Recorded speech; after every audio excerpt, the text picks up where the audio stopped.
their raw materials, their machineries, their electricity bills, furnitures, everything are subject to an 8% SST. Even though their value is still 6%, but their raw materials are 8% already. They have no choice, but they have to increase their price, charge the clients, or even minimize the portion sold to the people who are eating their food. Hi guys, my name is Dylan. So today we'll be talking about something which affects all Malaysians, which is the increase of SST.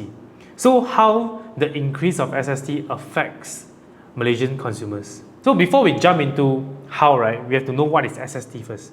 So SST is basically sales and service tax, which any sales of an item or services provided that is taxable.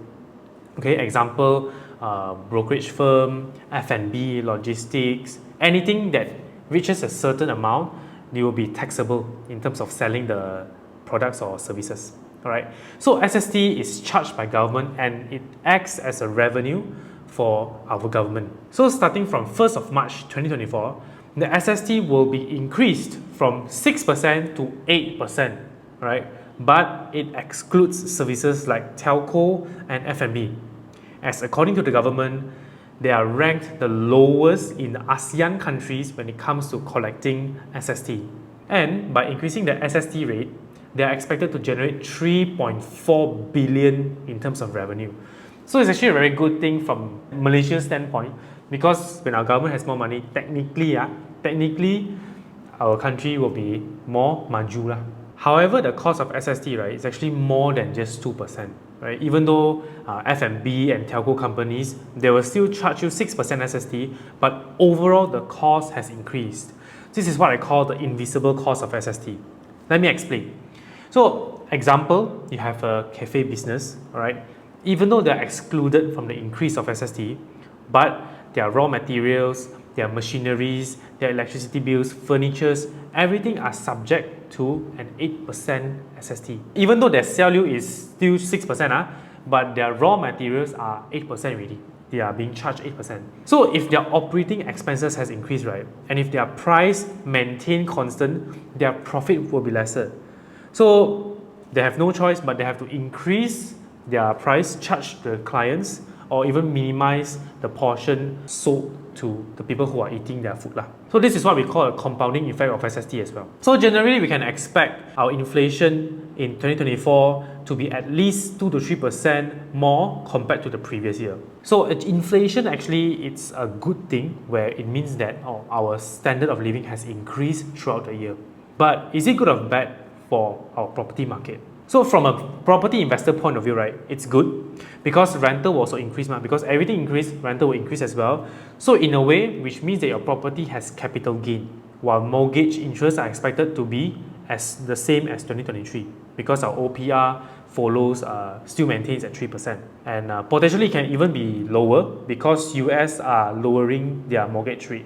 This is just a prediction from me. For people who have yet to purchase, right, definitely the property will soon to be more expensive because rental increase, our property price will increase as well.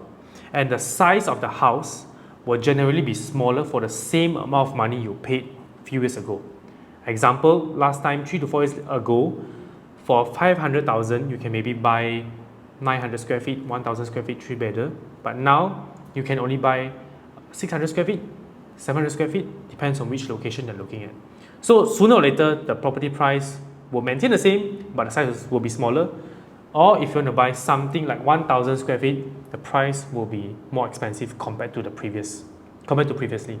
And I know that a lot of people, they are saying, this won't happen because property market in Malaysia is still in a very oversupply situation. But let's be frank, every day we can see KL's traffic jam, right, just get more and more worsened every single day. Last time when I go to KL, it's only maybe we jam around 1 hour, but now when we go to KL during working peak traffic hour will be around 1.5 hours, 2 hours. So the jam is true, and even during holiday seasons where shopping malls are filled with all sorts of people, a lot of people they just come to KL to shop, despite us having so many shopping malls that are recently just launched. And I actually believe that government has curbed the oversupply issue by issuing certain limitations. Example, one person can only get two 90% loans at the same time. Secondly, because of RPGT, the real property gain tax, so it prevents speculation from a lot of property investors. So these are the few ways that government has curbed the oversupply issue. And I believe we have seen lesser new launches in recent years. It's either we spend more time to find more ways to earn more money, invest your money wisely, to have at least 5 to 6% return, just enough to curb inflation, or the value of our money will get depreciated. Last but not least, we can see a lot of infrastructures are being built by government. Like last time they say ECRL is being conducted, MRT3 is being taken place, RTS as well, where Johor links to Singapore is being taken place as well. So all of these infrastructures that were previously shelved by government will be continued finally. And all of this will only make things better in the property industry. So I urge everyone, if you haven't buy any property for investment, start planning. If you have, make yourself insured, having 6 months of emergency funds, then only you think about investment. So that's all for my content today. If you want to know how to invest in property as a beginner to curb inflation, right, I've done a video before regarding how or the steps to invest in property. You can check out here. And that's all for today, and I'll see you in my next video. Bye.